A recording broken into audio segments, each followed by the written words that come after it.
Hi, my name is Melody Shelton, and I'm the district specialist at San Rayburn High School for social studies. I'm also over government for the district on level government, AP government, and Connect government. I'm going to go over the exemplar for AP government for weeks 2 and 3. So if you click under the AP government folder right here, basically what's going to happen is week 1 is going to be the introduction to the AP government and politics course. Under this folder, this is going to be the onboarding week when your students get back and you try to get them set up in the virtual classroom. This is going to be the class syllabus, the class expectations, online etiquette and expectations, getting to know your students and your students getting to know you. This is going to come from the campus level, so teams and CCSs will help singletons set up this. So week 1 is going to be basically the onboarding of virtual school. Week 2 is when the content will start for AP Government. And as you can see, we have these folders organized by week. You can set them up by unit. You can set them up by day. It's up to y'all on your campus on how you set it up. This is just how we have them set up for the exemplar here. Know that things are constantly changing, so the way that we do things in Schoology might also start to change as well. I'm just going to give you a basic setup, and you can tweak these as you feel you need to tweak them. Under week 2, basically you'll click on here and you will get an overview for the week. So in this overview folder, you have some vocabulary links here. You also have the student directions for week 2. So if you click on here, it kind of tells you what the student has to complete, or the student can look at this and know that they have to complete these pieces in order to have this week's worth of lessons done. And you also have Chapter 2 PowerPoint PDF here that you can look at to introduce the foundations of American democracy. If you go back, basically Lesson 1, you have your topics that are going to be under here, your learning objectives that are going to be under here for each lesson. So under Lesson 1, it's the philosophical foundations of American democracy. And you have these two student expectations pretty much that are going to be under each one. You'll click on Lesson 1, and under each lesson, there'll be an overview, a learning, a practice, and an assessment folder. Under the, like I said, every single lesson will be set up this way. Under the overview, basically, this should be an overview of just this lesson. So if a kid clicks on this link, then they're going to, you can do this in multiple ways. You can give them a slide deck to go through. You can create a video. You can create a document checklist for this lesson. There's many ways that you can actually do the lesson overview. This one right here is a slide deck. And in this slide deck, you have your student expectation and your language objective. Then you also have how long this will take. So expected this lesson should take 60 minutes to, or 45 minutes, 60 minutes, 90 minutes to get through. That's when where you'd place this. You would tell the kid why this lesson is important. You'll put in the components of the lesson, the expectations and the final products of the lesson. And then you'll put in, I just put in a quote here just to give the kids something to read and kind of know why, something motivational, inspirational. Also under the overview, you can put vocabulary under here. So if you want to put some type of vocabulary by lesson, you can also do the vocabulary by unit if you want. So if you wanted to start off with vocabulary and not break it down by lesson, that's okay. That's fine as well. So under these other folders, under learning, this is where you're going to get the direct instruction pieces of the lesson. You could have a quick start of warm-up or a warm-up under this folder for the learning. This is a way to get to see, this will timestamp it, so this actually allows you to see when the kid is actually starting the lesson. You have a quick start here, then you have direct instruction, and under the direct instruction, you can put slide deck notes where you have graphic organizers. You can put videos where you give kids specific instructions on when they're watching a video, what they need to be listening for. So under the direct instruction, you would set it up as a page, and then you would go in and put these links. So right here, you have a video where the kids would click on this link, and then you give them a question to think about while they're watching the video. You can also do a slide deck with a graphic organizers if you wanted to do it that way, and I have that under here as well. And then here are some reading We know that kids got to be reading in AP, so here you would have your reading. And remember, we're using the Pearson book, and this tells the kids to log into their online Pearson book, read pages 24 to 30, and then answer the reading questions. And this is the learning portion of the folder.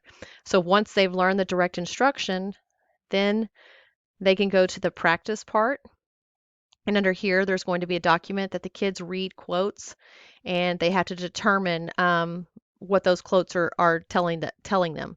So here, this is set up as an assignment. You'll click on it, and the kids, it tells you the directions here, and then the kids click on it, and then they will complete this assignment, and they'll submit it back to you. And then from there, you have an assessment piece here. You click on the assessment folder. This has a lesson takeaway. This little sheet just says this is what you should have gotten from this one. And then there's a little assessment under here that the kids can take to show whether they have mastered the content for this day or the lesson for this day. After they finish lesson 1, then they'll go back and they'll have a lesson 2 within this week. Lesson 2 is pretty much set up the same way. You'll have your lesson overview.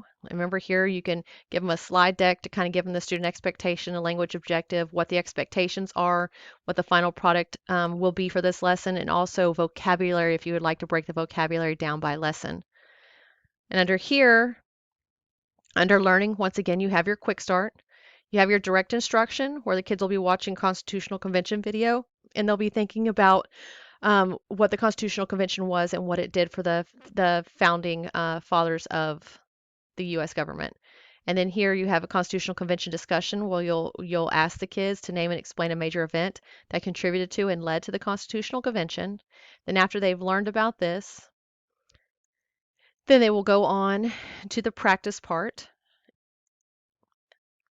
And here there's Articles of Confederation guided questions. So they'll click on this and there's a slide deck that the students will go through, an online textbook, and they'll answer questions and then they'll resubmit that to you. And so here's the assignment. It tells you what to do and then it gives them the actual assignment that they're going to submit. And then you'll go to the assessment piece and there's a mini quiz that the kids will do to show whether they have mastered the content or the lesson for this day as well.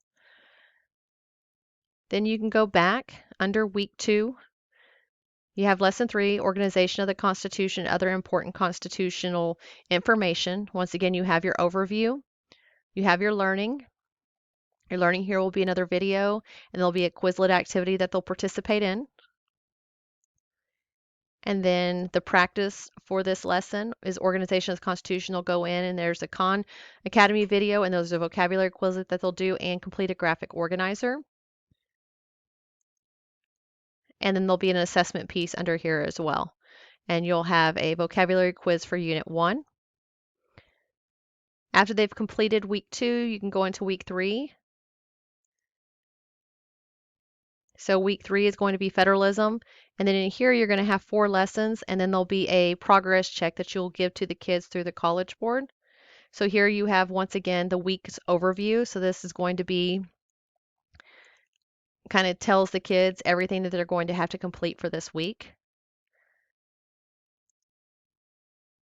And then you'll go through each one. Like I said, the expectations for what they're supposed to get out of these lessons will be listed right underneath it. Okay, I'm going to go back underneath the course. I actually had the Schoology shut down for a minute. So we're going to go back up underneath it and I'm going to leave off on week 3. And so just know sometimes we'll get glitches in the system and we got a glitch right there, but we had ended with week 3 federalism before I got an oops screen from Schoology. So underneath week 3, like I said, we will have 4 lessons. They do all have the learning objective underneath here, the concept that the student's supposed to be getting.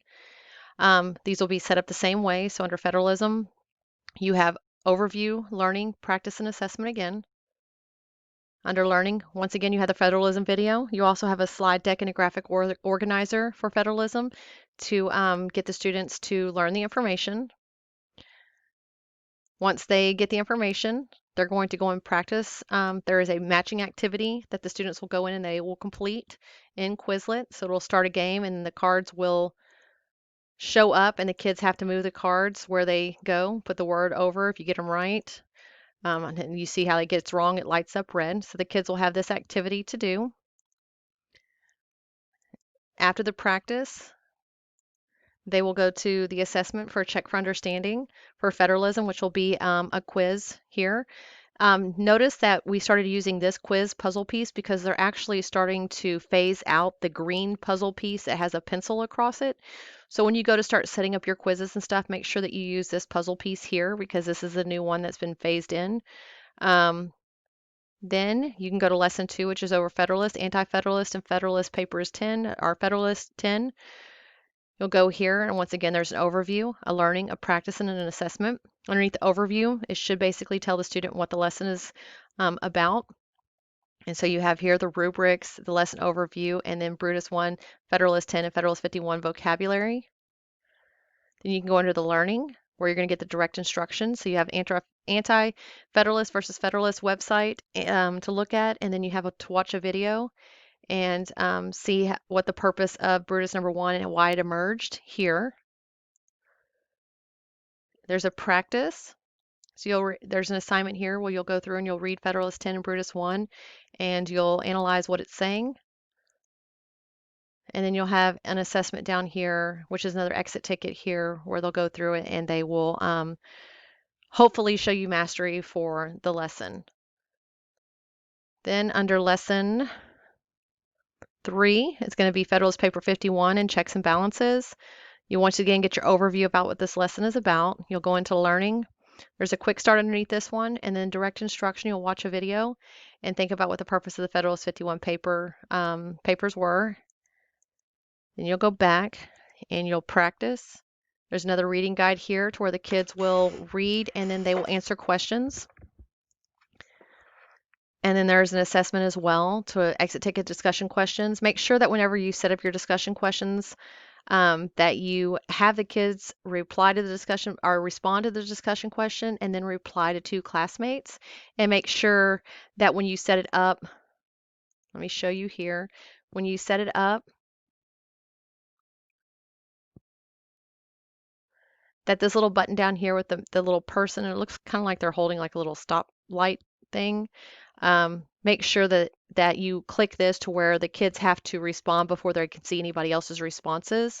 So that way they're answering from their own thoughts and not somebody else's. And that's lesson 3. Then you have lesson 4 down here, which is federalism and the Supreme Court. Once again, you have your overview, learning, practice, and assessment. Your overview will tell you what the lesson is about, and then we're going to go through McCulloch versus Maryland and United States versus Lopez. They'll learn about those court cases. And under the practice, they're basically going to answer questions on what these court cases, what the outcome of these court cases were and what it changed. And then you have an assessment here.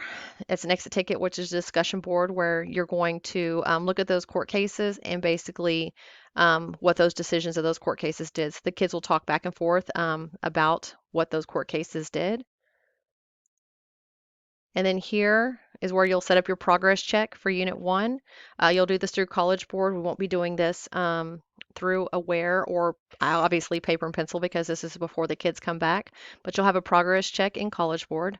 One last thing that I want to show you is this conferencing tool in Schoology that is new. If you click on this conferencing tool right here, there's a way to set up creating new conferences and stuff for you to do a start time and an end time where you can go in and kids jump in here for tutorials, or you have your class time and stuff in here.